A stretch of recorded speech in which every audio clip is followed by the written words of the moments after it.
Donc avant de commencer la correction des dossiers, quelques remarques d'ordre général. Il y a un excellent livre avec des cas cliniques de cancéro qui est sorti ou qui va bientôt sortir. Essayez juste de l'attraper sinon à la fac, à la BU, n'importe quoi.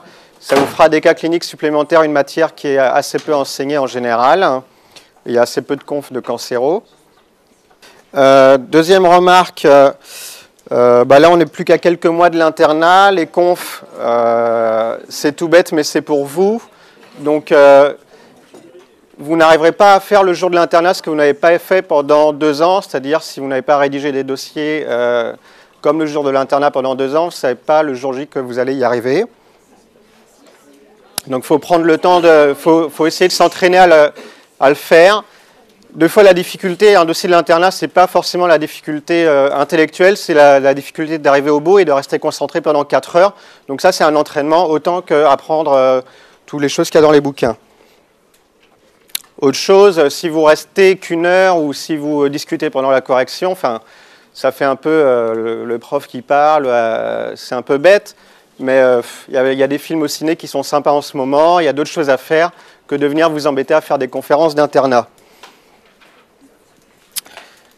Concernant les dossiers, par rapport à la dernière fois, quand vous êtes dans une thématique, dans un dossier, j'avais un patron qui disait bêtement, quand il y a des traces de sabots devant chez toi, le plus souvent c'est un cheval et c'est rarement un zèbre, en tout cas en France. Donc essayez d'aller au plus simple devant un dossier. C'est tout con, mais la semaine dernière, sur un dossier de cancéro, il n'y avait que des méningites bactériennes, quoi.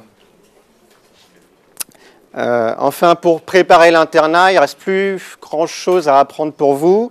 C'est de la méthodologie, c'est vous reposer aussi, plutôt 1 mois avant l'internat, bien vous reposer, et prévoir d'ici là au moins une bonne semaine de vacances pour faire un washout complet. Pour penser à autre chose, pour, je sais pas, faire du ski sans te casser le bras, mais vraiment te détendre, faire autre chose pendant un bout de temps. Enfin, je vais juste faire quelques rappels de cancéro général qui devraient permettre de vous débrouiller devant n'importe quelle question de cancéro, sans trop aller dans les détails.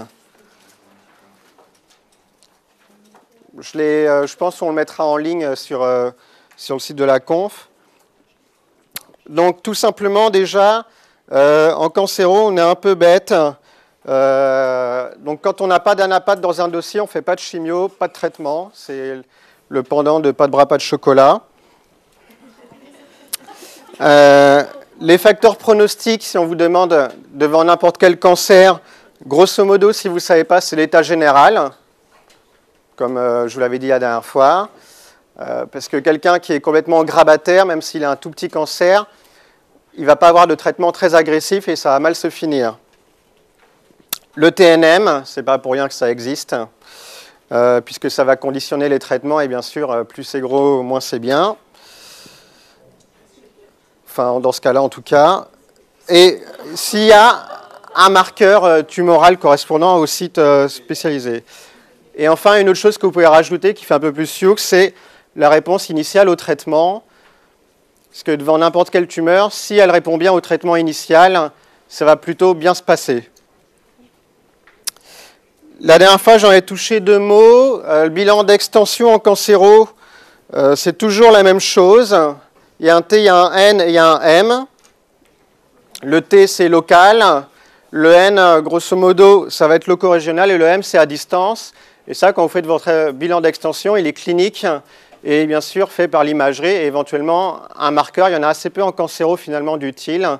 Il y en a quelques-uns pour la surveillance de la réponse au traitement, mais assez peu son pronostic. Du coup, quand on fait une réponse à une question de traitement en cancérologie, on peut reprendre à peu près toujours le même plan et on va s'en sortir. Déjà, on va commencer par traiter les symptômes du patient. Et après, on va décider de faire un traitement qui soit va être curatif ou palliatif. Et après, il y a quelques lignes que vous pouvez toujours mettre dans un dossier de cancéro, ça fera bien.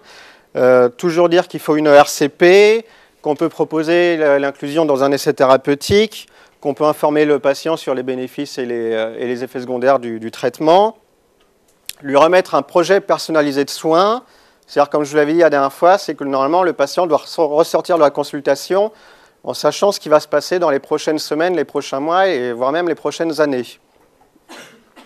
Donc avec les différents traitements qu'il va avoir, les bilans, etc. Et puis aussi, pensez toujours à l'ALD ou à toutes les démarches administratives que vous pouvez faire devant un cancer. Donc une fois que vous avez dit tout ça, qui est un peu qui peut être un peu la tarte à la crème de la cancéro, vous décidez de votre traitement, et le traitement, il revient à la TNM en fait. Soit c'est, si vous ne savez pas trop, vous réfléchissez, vous vous dites est-ce qu'il y a besoin d'un traitement local? Dans ce cas-là, c'est la chirurgie ou la radiothérapie. Est-ce qu'il y a besoin d'un traitement loco-régional? Et là, la chirurgie peut avoir sa place, mais c'est le plus souvent la radiothérapie qui a sa place. Et est-ce qu'il y a besoin d'un traitement systémique, c'est-à-dire d'une chimiothérapie, ou de ce qu'on appelle, ce qui est assez à la mode en cancéro, des thérapeutiques ciblées, dont les hormonothérapies font partie. Voilà. Concernant les chimiothérapies, on avait fait un peu le tour lors de la conf numéro 1 sur les effets, on avait vu un peu les effets secondaires généraux et les précautions à prendre. Et la radiothérapie, c'est assez rarement enseigné en fait en deuxième cycle. On ne sait pas trop ce que c'est. En gros, pour l'internat, il faut que vous sachiez que dans une radiothérapie, ce qui est important, c'est le volume traité, la dose par fraction, le nombre de fractions par jour. Le nombre de fractions par jour, c'est ce qu'on appelle le fractionnement, et l'étalement, c'est-à-dire la durée du traitement. Pour vous rappeler juste deux notions, si on fait une irradiation d'une personne à 5 Gray, entre 5 et 7 Gray, en une fois, il y a 50% de chances qu'elle en meure. Alors que quand on fait un traitement de prostate, on monte assez facilement jusqu'à 80 Gray. Donc c'est toute l'importance du fractionnement et surtout du volume traité. Les effets secondaires de la radiothérapie, pour les schématiser, il y a tout le temps les effets précoces. Les effets précoces, il faut essayer d'imaginer que la radiothérapie va créer une inflammation des zones traitées. Donc vous pouvez, par exemple, si on fait une irradiation de la prostate, on va avoir une rectite, une cystite, voire une entérite. Donc c'est en fait assez simple, il faut cibler la région qui est traitée et mettre de l'inflammation à côté. Il peut y avoir sur le long terme, les effets secondaires, c'est plutôt des effets de fibrose. Donc pareil, vous reprenez votre catalogue d'organes proches de la région traitée, et puis vous imaginez ce que pourrait donner éventuellement de la fibrose. Enfin, il y a certaines lésions qui sont irréversibles, qui sont dose dépendantes, comme on a vu la dernière fois, l'atteinte des glandes salivaires ou des signes médulaires, si la dose à la moelle est trop importante, mais c'est exceptionnel, voire ça n'existe plus normalement.